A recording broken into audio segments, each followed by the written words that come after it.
Welcome back to the show. Thank you so much for joining us. And dang, if those alerts aren't loud. Let me see. Well, gosh, it's not giving me the option to turn them off. So, well, thank you very much for being here, everyone. I certainly appreciate it. And please join me in welcoming my guest for this evening, Mr. John D'Souza. John, how are you, friend? Hey, Zach, I'm doing great. So happy to be here with you on this auspicious occasion. That's right. All Hallows Eve and all the other things that we're celebrating as well. And it's great to be on with you again and talk about these things that are so very, very important. Thank you. Thank you once again for being here. So, John, it has been a minute since we had you on the show. I want to say the last time you came on the show was maybe right after I got deleted from YouTube. So maybe it was like just a year ago, wasn't it? Man, the time has flown. Time has flown, and it's going to be moving even faster as we go into the end of the year, because there's so many things happening, going on that are threatening our existence. Yeah. And we're all caught in the struggle to fight off fascism that's rolling in right now into our country, and it's so difficult to do, even when we're all united against the fascism that's going on. There's always going to be people that we're related to, that we're in contact with, who are completely going for this new system. This new system that, by the way, will never go away. It will never return back to normal. This is the same way that a fascist army that's marching, invading your territory, they're not gonna just halfway through just say, oh, you know what? We're not gonna do this. We're gonna just return everything to normal. Let people live their lives. That's never, ever happened. And it's never gonna happen. No, there's an old saying that, the government is not in the habit of returning power. Like, if you allow them to take one step forward, they're never going to take a step back. I mean, it's a continual, incremental push. They're looking to have, complete domination over us. So let me ask you this, John. Do you have any optimism about the future of America when it comes down to it? Or are you simply talking about it in the context of the current administration? Do you think it's possible that we could end up rolling this back in the future in some other type of, I guess, system that might exist later on? Well, it's never going to be rolled back. It's either going to be like a fascist army that's marching on you. It's either going to be destroyed. That's what I mean. Yeah. Or it's going to be victorious. Right. We're in the death struggle for civilization at this point. Yeah. And there's no half measures. There's no, declare yourself neutral and you won't be affected by this. No, none of that. None of that is going to be possible. This is, as a matter of fact, what I have is a new way of describing what we are rolled into right now. And it is basically because I've been listening to the guys that I listen to on a regular basis, which is David Icke for global issues. I listen to him.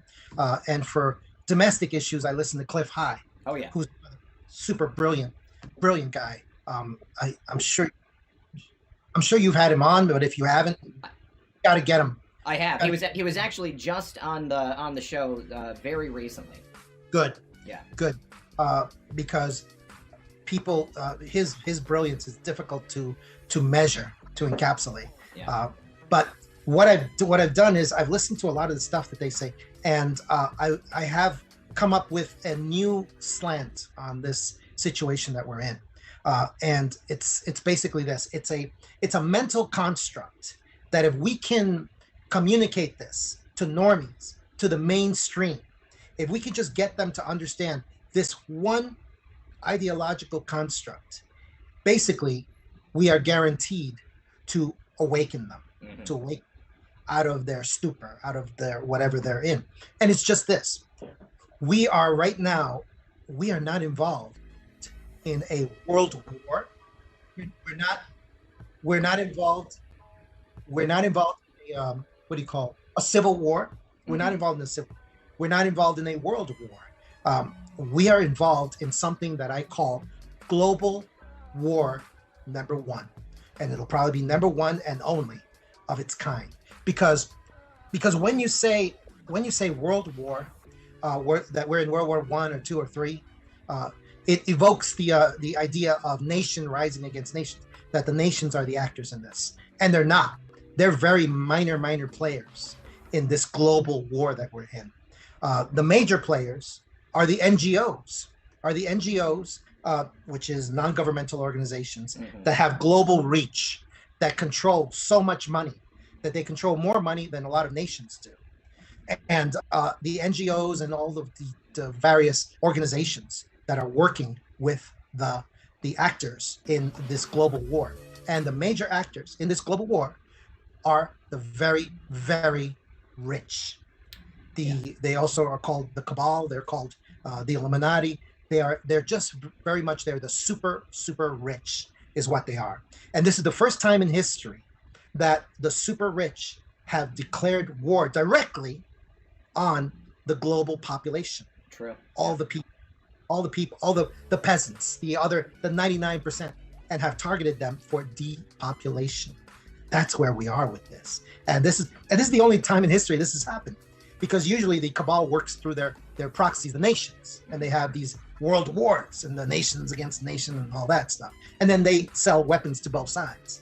That's usually, but this time, this is something novel, something that has never happened before. We've never had the entire elites of a planet go directly against the global population, we the people.